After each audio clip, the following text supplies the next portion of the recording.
Welcome back, everybody, in lifespan development. Today, what we're going to be looking at is the changes that we undergo after the point of birth. We've obviously spent a lot of time in the previous module looking at combinations of the growth that we experience in utero and some of the things that have a big impact on this growth when discussing things like genetics and teratogens. In this lecture, we're going to be looking at how those early infancy moments set the stage for the later growth that we see, or I guess later change that we see throughout our lifespan with respect to the kind of the physical aspects of our life. It's probably interesting to note first that when we talk about birth, we see oftentimes a person that's kind of underdeveloped. Yes, we do have pretty much all of our body parts. Well, we do have all of our body parts at birth. We contain all of the critical structures required for the eventual development into the person that we are.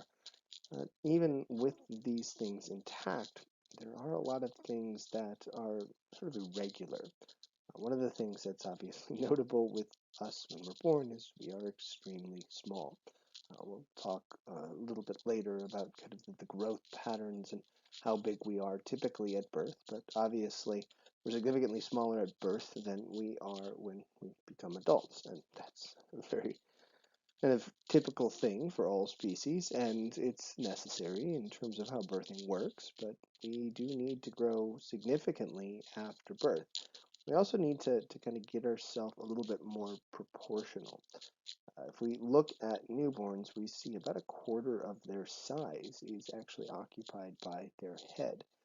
As adults, 1/8 of our size is occupied by our heads. It's just a lot of kind of changing of dimensions and growth of other parts of the body that need to occur for us to have the proportions that we see in adults. There's also a lot of underdevelopment of muscle tone, skeletal structure, and there's also some kind of unique hormones coursing through the veins of newborns that have an impact on skin development, early health, some of the things that can occur for newborn infants that really don't ever show up again by the time we become even children and on into adulthood. And when we look at our systems, as we mentioned, there's the presence of a lot of stuff. But as we're going to talk about in our very next lecture, the kind of functionality of those things that are present in terms of our motor system, our sensory systems, not very good. We have a lot of growing to do in terms of the nervous system and getting all the connections necessary put together so we can actually utilize all the tools that human beings have at their disposal.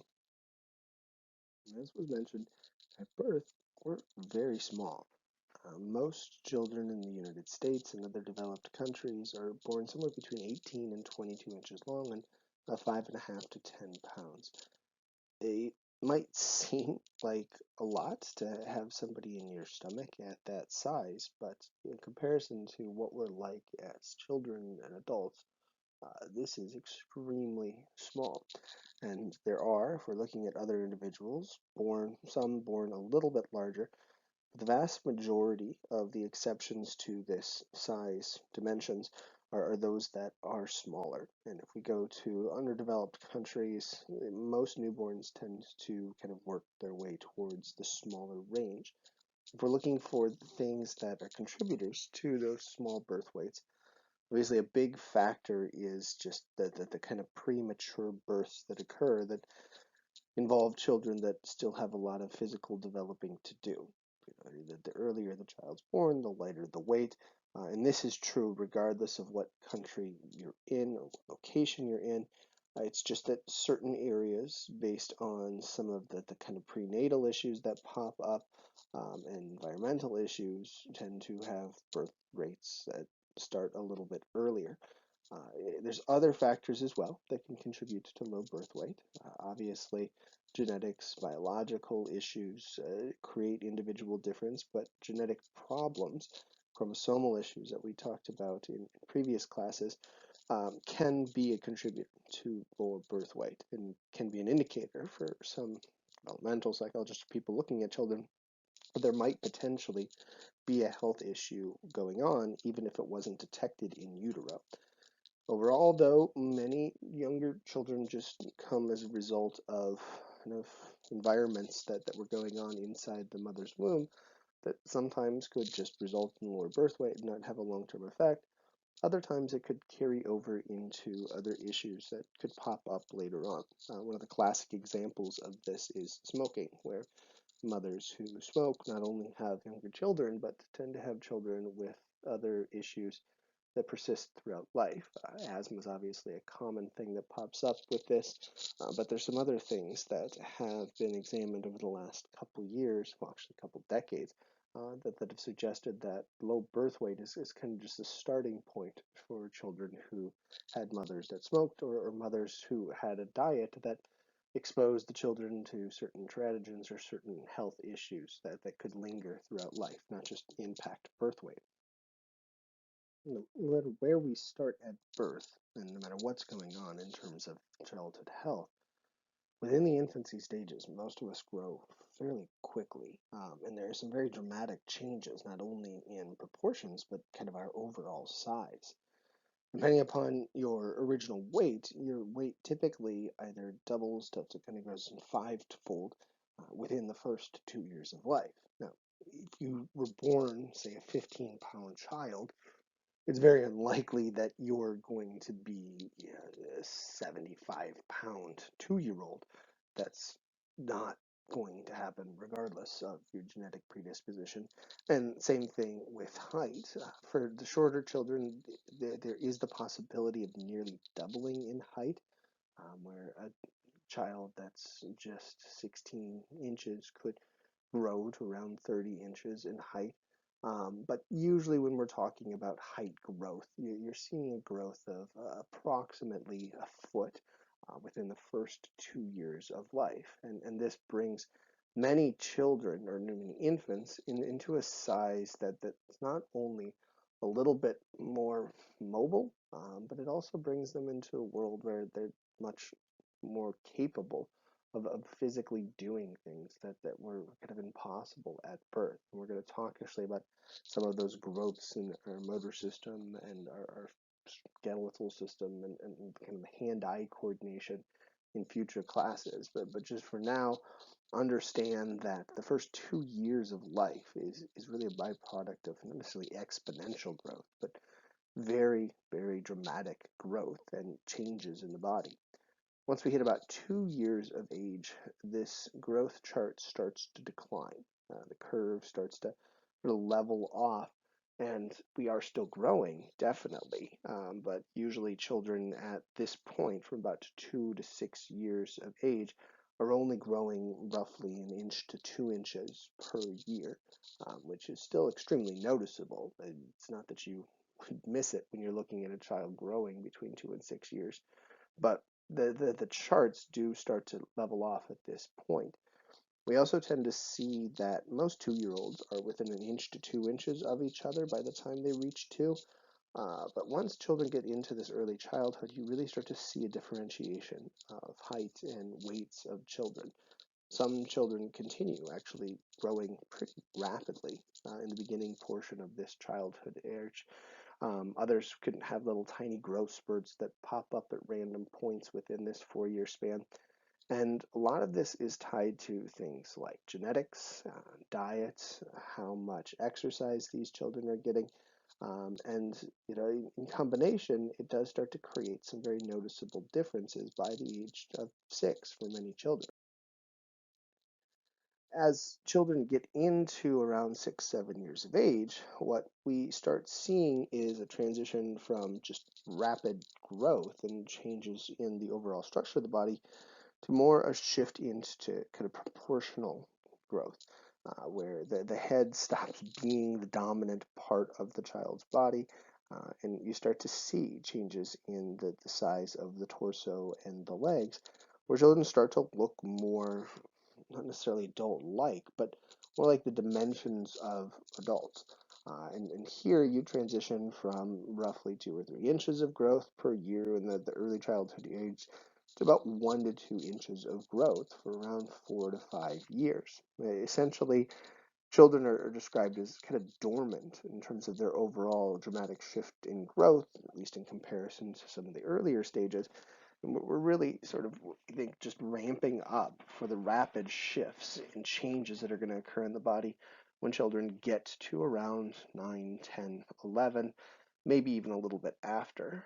But that doesn't mean, if we're talking about this kind of dormancy, that nothing is changing. Obviously, we're becoming more proportional, but our body is also shifting dramatically. Our muscle mass is growing within this time span. Our bones are developing, so we are significantly stronger. We're significantly more coordinated. And a lot of the physical abilities that we have, which we'll talk about in our next class, start to emerge at around 6 to 11. And like we talked about in the last example or the last slide, the individual differences in terms of hand-eye coordination, bone development, muscle mass development really start to become noticeable. And the world that a child is growing up in has a huge impact on what they look like by the time they get to the end of this middle and late childhood phase.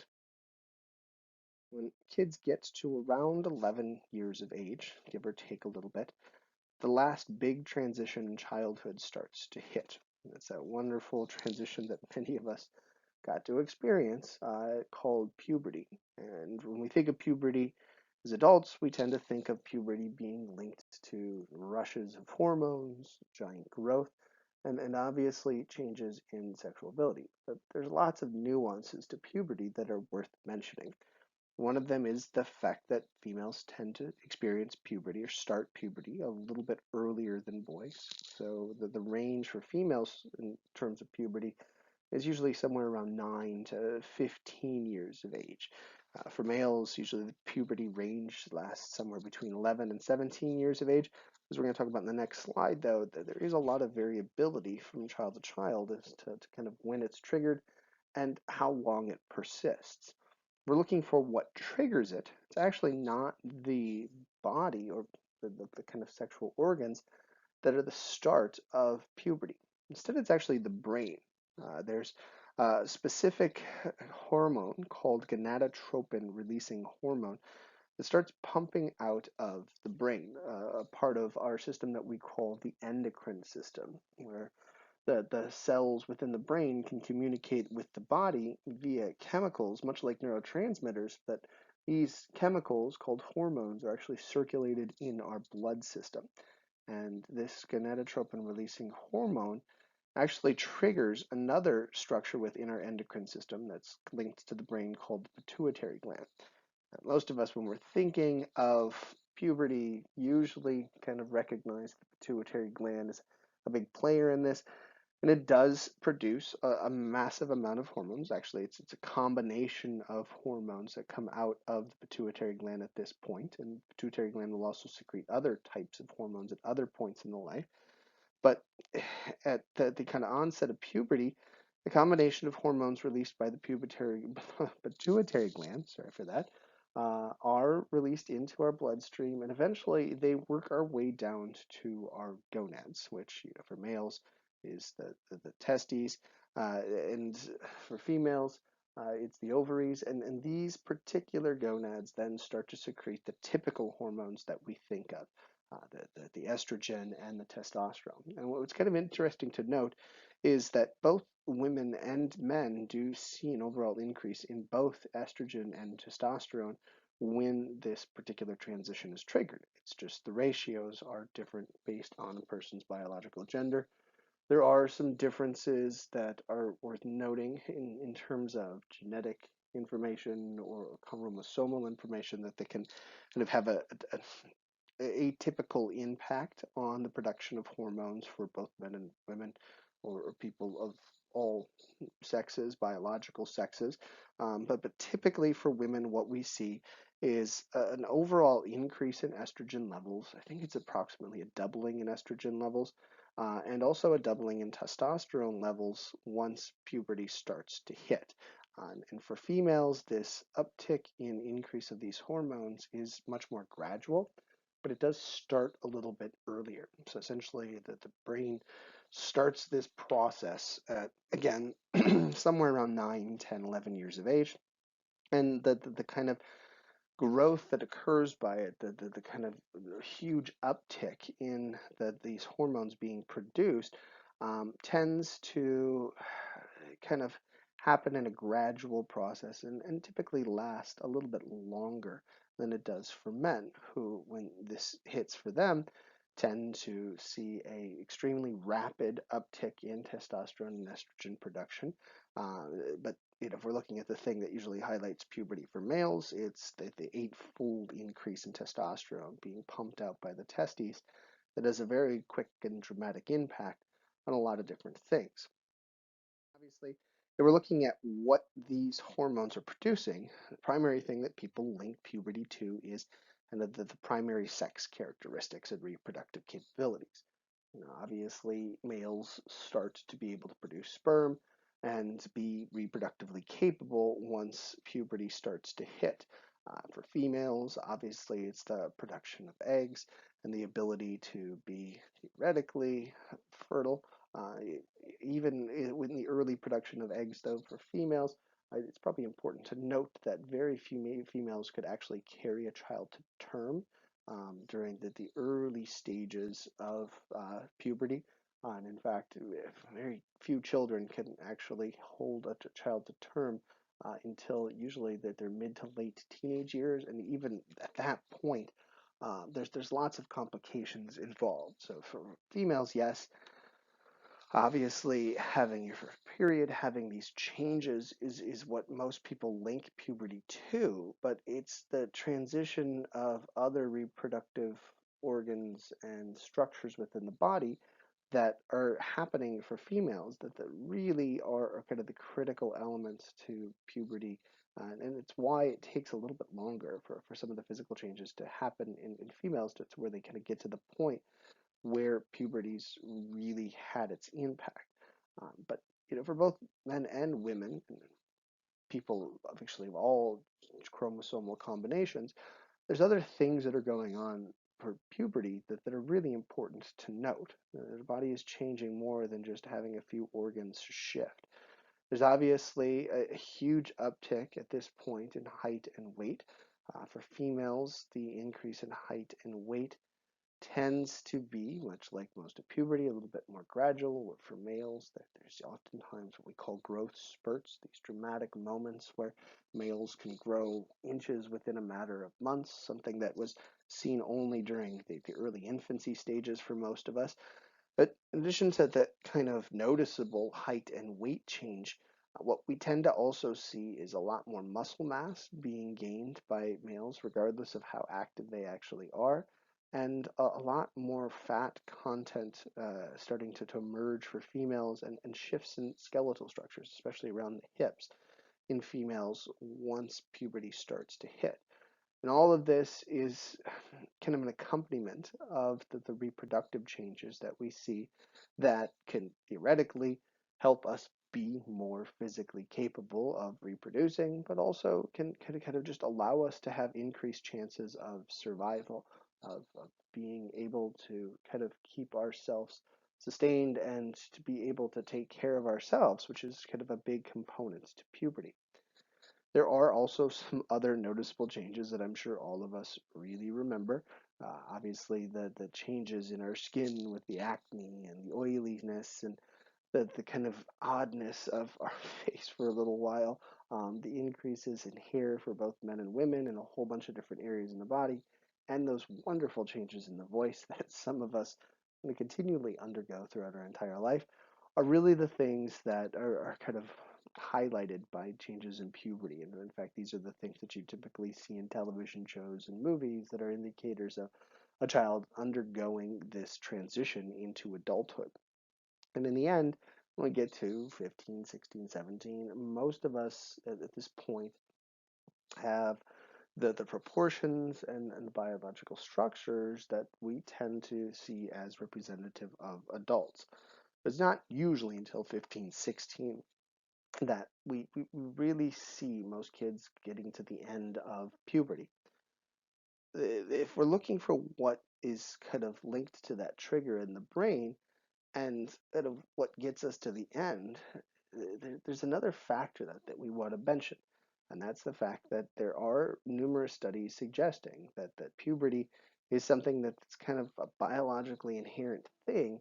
It's not something that has to happen at a specific time. Usually, we see stress and nutritional factors and activity levels being linked to the onset, the early or late onset of puberty for individuals. This early onset issue is something that has actually gained a lot of attention over the last couple decades. In fact, it's oftentimes linked to a very specific type of early onset puberty called precocious puberty, where children aren't just going through puberty, say, a few months or a few weeks before their peers, but they're actually undergoing puberty many months or maybe even many years before their peers.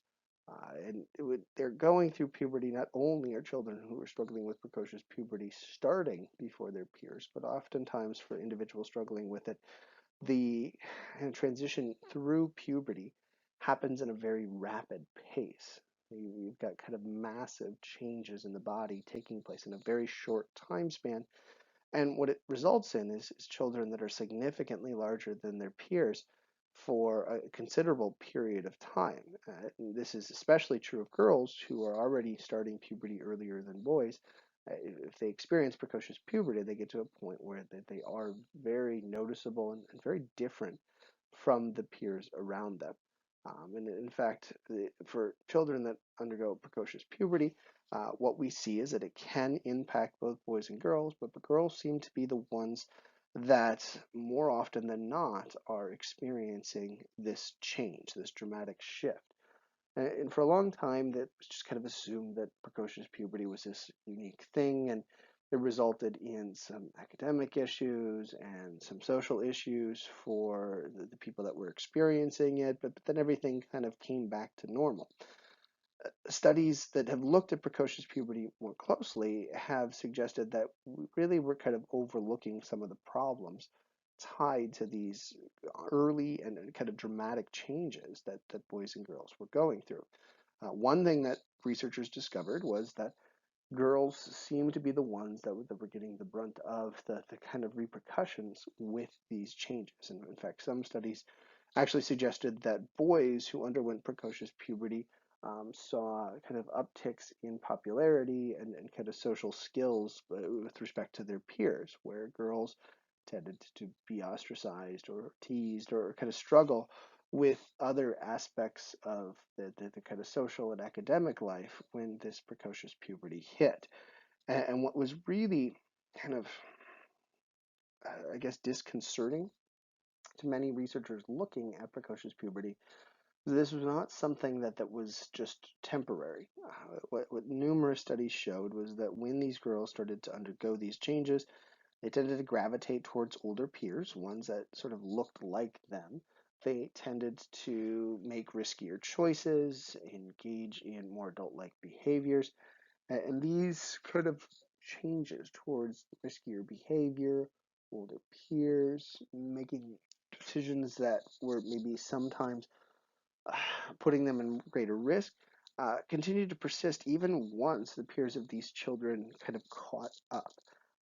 And again, these results were something that seemed to only be linked to, and there's been numerous studies to follow up on this, to girls. And why this kind of imbalance is happening is still something that psychologists are kind of baffled by and looking for kind of understanding as to why this is the case. And there's also some research that's now looked at interventions for girls to try to figure out how they can keep girls who are undergoing precocious puberty kind of off the path of having a lot of these struggles and challenges when they're undergoing it, and also keep them kind of off that path as they progress into adolescence and adulthood.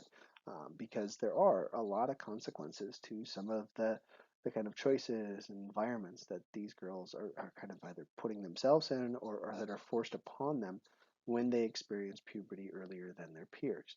And I want us to kind of quickly reiterate here that when we're talking about precocious puberty, we're not talking about girls that undergo puberty at, say, 9 or 10.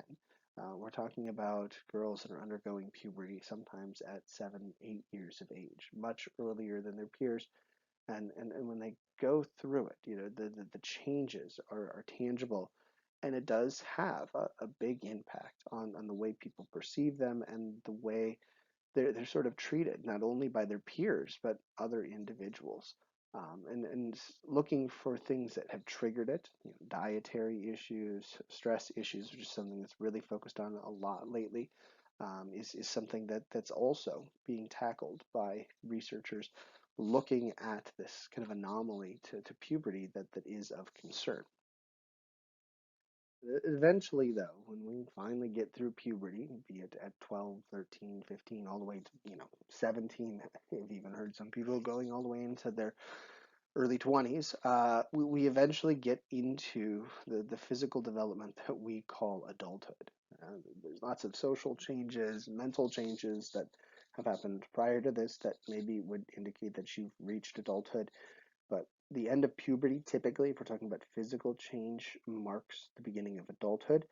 And that adulthood lasts theoretically for the rest of our life, even though we have lots of additional stages of adulthood that we'll talk more about when we get into cognitive changes and social changes.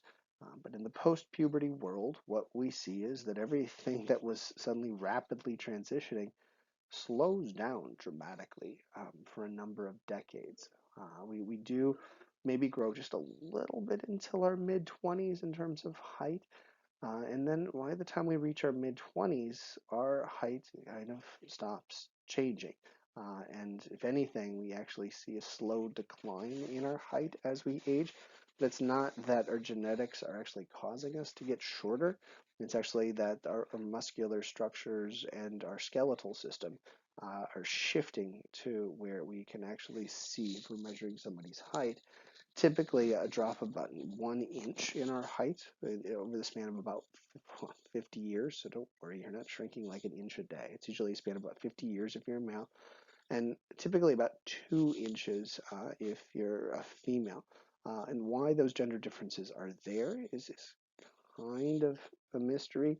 We know that skeletal decline is something that we'll talk about a little bit later, called osteoporosis, is something that's a little bit more common for women. So we think that's maybe a big player in the kind of the changes. But regardless of your gender, we all do drop just a little bit in height over the course of 50 years.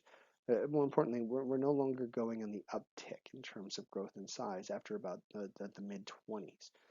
We also see other big transitions happening once we get into adulthood. So we kind of not only see a huge growth in fat when we become adults or when we get into puberty, but that this kind of transition of fat and where it's stored continues to persist throughout our life.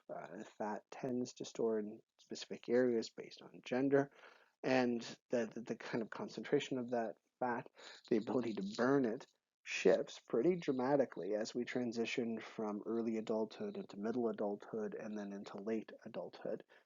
But oddly enough, even though fat begins storing in certain places more than many of us probably want, we do see actually a lot of fat or collagen in specific areas of the body, and that's the areas underneath our skin.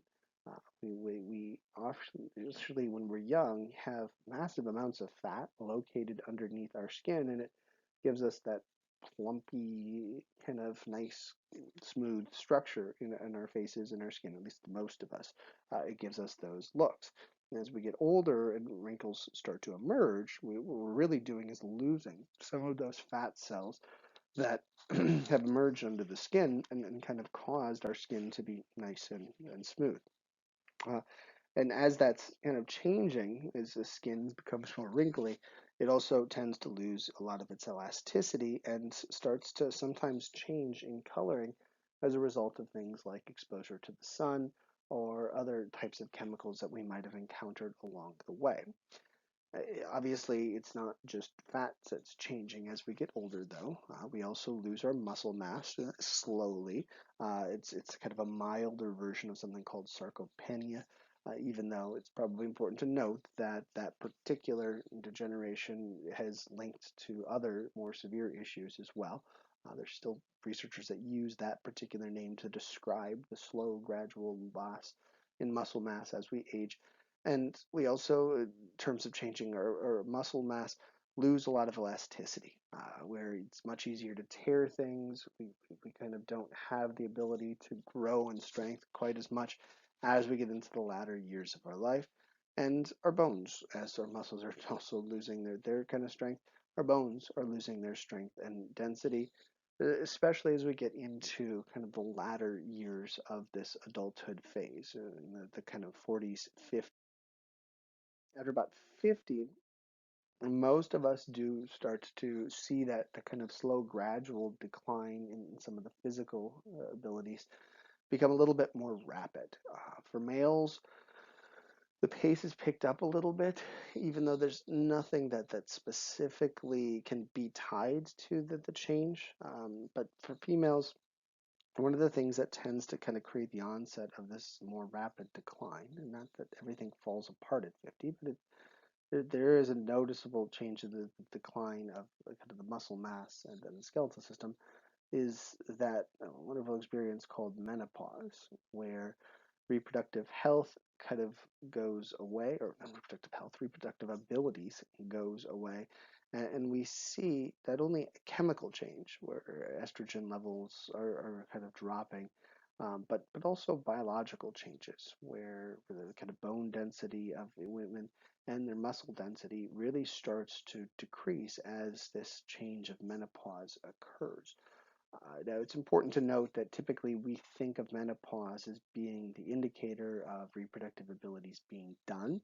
But if we're looking at kind of the ability to produce offspring, there's a lot of research that suggests that reproductive capabilities had already been declining for many women before experiencing menopause for a number of years. Usually, most research suggests that when you get into around your mid 40s, even though most women do have the potential to be reproductive, the chances of successful childbearing, the chances of there being no health issues are much lower. And I think the book talks about some of the concerns that are persistent once we get to around 40 to 41 years of age for males, and the kind of dramatic uptick in problems and percentages of risk when you get into your 40s and you're trying to have a child. But in terms of kind of the official end to childbearing possibilities, around 50, when menopause hits, this is when women are no longer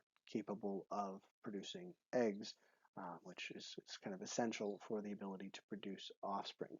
And obviously, in this current day and age, there's always weird exceptions to the norm, where there have been women that have born children well into their 50s, and this is usually a byproduct of some type of biological intervention that can change that traditional trajectory.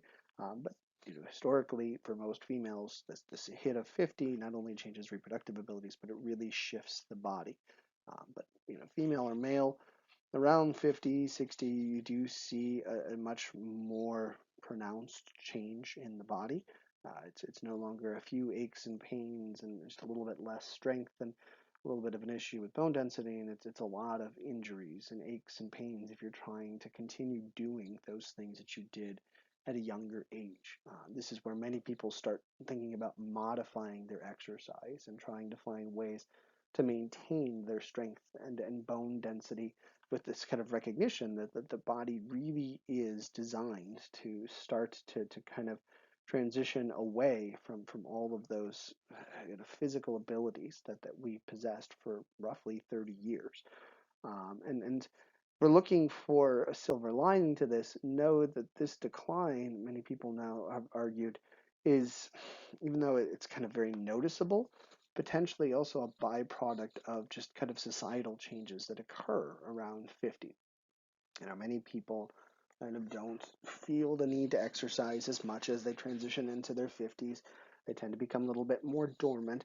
And those that avoid those typical trajectories, those that remain extremely active, both in mind and body, tend to see less of a decline. And in fact, this has become a new avenue of research for a lot of people looking at kind of late adulthood and trying to find ways to kind of circumvent some of the problems that just start to become more persistent in individuals. That there's numerous studies that have shown that more physical activity, greater cognitive stimulation can really stave off some of these dramatic shifts that for a long time people thought was just inherent, that there was no way to get around it. And to kind of get a little bit more information on this, I provided you with a link to a video of a person kind of discussing some things that you can do to maintain your health when you get into these later ages that can really allow you to continue to do all the things that you wanted to do in your 20s and 30s and 40s, even if there have to be some minor modifications. Now that we've kind of closed out with that topic of kind of later adulthood and some of the physical changes that are going on, it's probably time to turn our attention to what's going on with our nervous system. What's going on with the brain and all the different systems that are extending from it that allow us to do all the physical things that we were talking about in this class. So when we come back, be ready to talk about the brain and all the things that are connected to it. If this is new stuff for you, do feel free to kind of pause, look things up, make sure you're referencing the book, because we are going to be getting into some slightly more dense topics at that point. But for today, hopefully you get a lot from this. I hopefully will see you all very soon. Take care.